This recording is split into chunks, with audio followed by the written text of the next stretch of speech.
சர்க்கம் 33. நகர மக்களின் கூற்று. ராம லட்சுமணர்கள் சீதையுடன் கூட ஏராளமான செல்வங்களை அந்தணர்களுக்கு வழங்கிவிட்டு தந்தையை பார்ப்பதற்காக பார்த்து விடை பெறுவதற்காக சென்றார்கள். அவர்கள் இருவரும் அணிந்திருந்த ஆயுதங்களில் புஷ்ப மாலைகள் சார்த்தி சந்தனமிட்டு அலங்கரித்திருந்தாள் சீதை. அவைகளின் ஒளி வீச்சால் பார்ப்பவரின் கண்கள் கூசின. அப்போது செல்வந்தர்களான குடிமக்களின் கூட்டம் மதிர் சுவர்களிலும் அரச மாளிகைகளிலும் 7 அடுக்கு மாளிகைகளிலும் மேலேயுள்ள திறந்த வெளி உப்பரிகைகளிலும் ஏறி நின்று உற்சாகமில்லாமல் பார்த்து கொண்டிருந்தது. மிக அதிகமாக மக்கள் கூடியதால் தேரோடும் வீதிகளில் நடந்து செல்வதற்கு இடமில்லாமல் போய்விட்டது. அதனால் மாளிகைகளின் மதிர்ச்சுவர்கள் மேல் ஏறி நின்று வருத்தம் தோய்ந்த முகத்துடன் ராமனின் வருகையை எதிர்பார்த்து கொண்டிருந்தார்கள். அப்போது தம்பியுடனும் சீதையுடனும் கால்நடையாக நடந்து வரும் அவரை கண்டதும் சோகத்தால் தடுமாற்றம் அடைந்த மனத்துடன் பலவிதமான கருத்துக்களை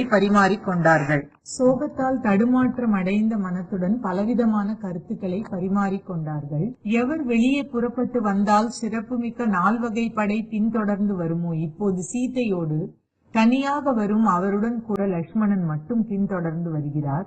செல்வத்தின் உண்மையான பயன்பாட்டை அறிந்தவரும் தன்னிடம் வந்து யாசிப்பவர்களின் எல்லா விருப்பங்களையும் நிறைவேற்றுபவருமான இவர் தர்மத்தினிடம் தான் கொண்டிருக்கும் கௌரவத்தினால் தந்தையினுடைய சொல் பொய்யாகி விடுவதை விரும்பாமல் இருக்கிறார்.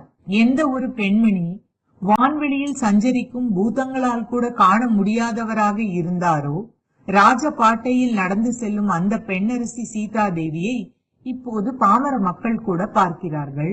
வாசனை திரவியங்கள் பூசிக்கொள்வதற்கு தக்கவளும் செஞ்சந்தனம் பூசிக்கொள்ள வேண்டியவளுமான சீதா தேவியை காற்று, வெயில், குளிர் முதலானவைகள் தாக்கி வெளிரச் செய்துவிடும்.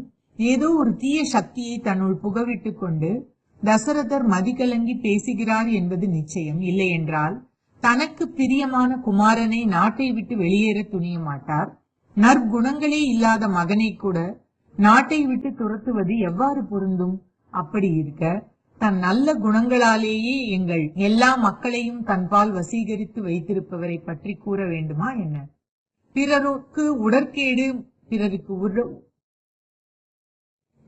உடற்கேடு மற்றும் மனக்கேடு விளைவிக்காதவர்.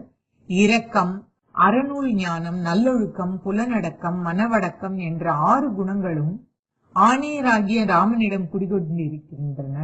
அப்படிப்பட்ட உத்தமருக்கு பேரிடி கொடுக்கப்பட்டதால் மக்கள் எல்லோரும் கோடை காலத்தில் தண்ணீர் வறண்டு போய்விட்ட நீர்நிலையில் வாழும் ஜந்துக்கள் போல மிகவும் துன்பமடைந்திருக்கிறார்கள். மலர் மற்றும் கனிகளுடைய மரத்தின் வேரை வெட்டிவிட்டால் மரத்தின் எல்லா பகுதிகளுமே அழிந்து போய்விடுவதைப் போல இந்த உலகத்தின் நாயகர் துன்பப்பட்டிருப்பதால் உலக மக்கள் அனைவரும் துயரத்தில் ஆழ்ந்திருக்கிறார்கள். அறத்தை பிழிந்தெடுத்த சாறு போன்றவரும் தெய்வீக மகிமை பொருந்தியவருமான இந்த ஸ்ரீராமன் மனித குலத்தின் ஆதாரஸ்தானம், வேர் போன்றவர். ஏனைய மக்கள் எல்லோரும் பூ, பழம், இலை மற்றும் கிளைகள். அதனால் நாம் எல்லோரும் மனைவி உறவினர்களோடு கூட எந்த வழியில் ஸ்ரீராமன் செல்கிறாரோ அதே வழியில் இலக்குவனைப் போல பின்தொடர்ந்து செல்வோம். தோட்டம் துறவுகளையும் வீடு வாசல்களையும் நிலம் நீச்சுக்களையும் அப்படியே விட்டுவிட்டு சுகத்தையும் துக்கத்தையும் சமமாக கருதி அறமூர்த்தியாகிய ஸ்ரீராமனை பின்தொடர்ந்து செல்வோம். புதைத்து வைக்கப்பட்டுள்ள செல்வங்களை எடுத்துக்கொள்வோம். அழகான முற்றங்களை சிதைத்து விடுவோம். எல்லா செல்வங்களையும் தானியங்களையும் எடுத்துக்கொள்வோம். மற்ற எல்லா பொருட்களையும் 4 பக்கங்களிலும் தூக்கி எறிவோம். வீடு முழுவதிலும் புழுதி படியட்டும். குல தேவதைகள் வீட்டை விட்டு போகட்டும். வளைகளில் புகுந்து புறப்பட்டு எலிகள் இங்கும் அங்கும் ஓடிக்கொண்டிருக்கட்டும்.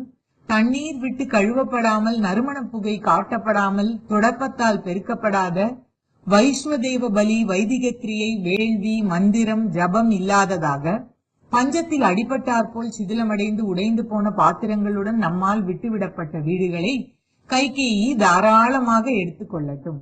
ஸ்ரீராமன் போய் வசிக்க போகும் காடு எல்லா மக்களும் அவருடனே சென்று விடுவதால் பட்டணம் போல் ஆகிவிடும். நம்மால் துறக்கப்பட்ட இந்த நகரமானது காடு என்ற நிலையை அடையும். நம்மை கண்டதும் அஞ்சி நடுங்கும் பாம்புகள் புற்றுகளை விட்டும், விலங்கு பறவைகள் தாம் வசிக்கும் தாழ்வரையை விட்டும், யானை சிங்கங்கள் எல்லாம் அந்த காட்டை விட்டும் வெகு தூரத்திற்கு போய்விடும்.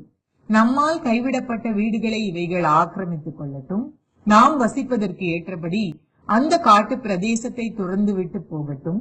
இந்த நகரம் ஆடு மாடுகள் மேயும் புல் தரையாகவும் புலால் உண்ணும் கொடுமைமிக்க சிங்கங்களுக்கும் பழம் தின்னும் பறவைகளுக்கும் உரிய இடமாகட்டும்.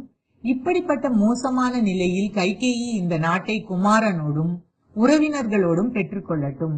நாம் எல்லோரும் கவலையே இல்லாமல் ஸ்ரீராமனோடு காட்டில் வசிப்போம். இவ்வாறு பலவிதமான பேச்சுக்களை மக்கள் பேசிக் கொண்டிருப்பதை ராமன் கேட்டார்.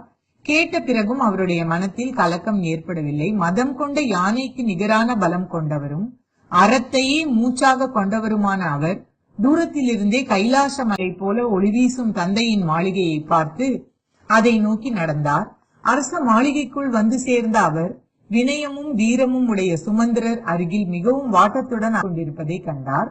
தன் உயர் குடியைச் சேர்ந்த பெரியோர்கள் பலர் கவலை தோய்ந்த முகத்துடன் அவருடைய வரவை எதிர்பார்த்து கொண்டிருப்பதை பார்த்தும் கூட சோகத்தின் நிழல் கூட தன் மீது படாமல் தந்தையின் கட்டளையை முறைப்படி நிறைவேற்ற விருப்பம் கொண்டு அவரை பார்ப்பதற்காக புன்முறுவல் பூத்தார் போன்ற முகத்துடன் உள்ளே சென்றார்.